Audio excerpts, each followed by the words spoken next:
हा आपल्या सगळ्यांना माहीत असलेला कोकिळ पक्षी आहे. हा कावळ्यासारखाच दिसतो, पण याचा डोळा लाल असतो. आणि हा आमच्या बागेत कढीपत्त्याच्या झाडाला आलेली फळं खायला आला होता. आणि तेवढ्यात तिथे अजून एक पक्षी आला. त्याचा पण डोळा लालच आहे. आणि या पक्षाचं बरेचदा मी पाहिलं आहे, हा शिकारी पक्षी आहे आणि तो छोट्या पक्ष्यांना मारून खातो.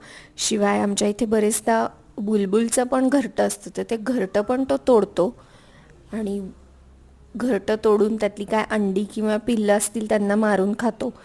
पण बुलबुलचा आकार छोटा असल्यामुळे त्या बुलबुलला त्याच्यासमोर काही करता येत नाही. पण आता ह्या दोन्ही पक्ष्यांचे आकार साधारण सारखे असल्यामुळे ह्या पक्ष्याने त्याला उडवलं आहे आणि हा एकटा फळं खाईल या झाडाची. तरी त्या दुसऱ्या पक्ष्याने थोडा प्रयत्न केला असा इथून समोरून उडण्याचा.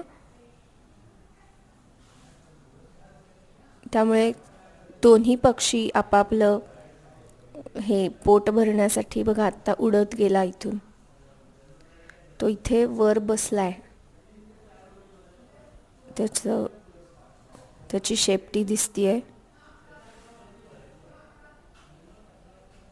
आणि मग थोड्या वेळाने तो दुसरा पक्षी सुद्धा फळं खात होता.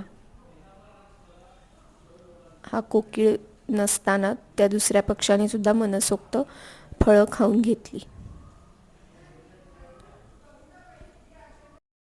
त्या दुसऱ्या ठिपकेवाल्या पक्षाचं नाव तुम्हाला माहीत असेल तर मला कमेंटमध्ये सांगा.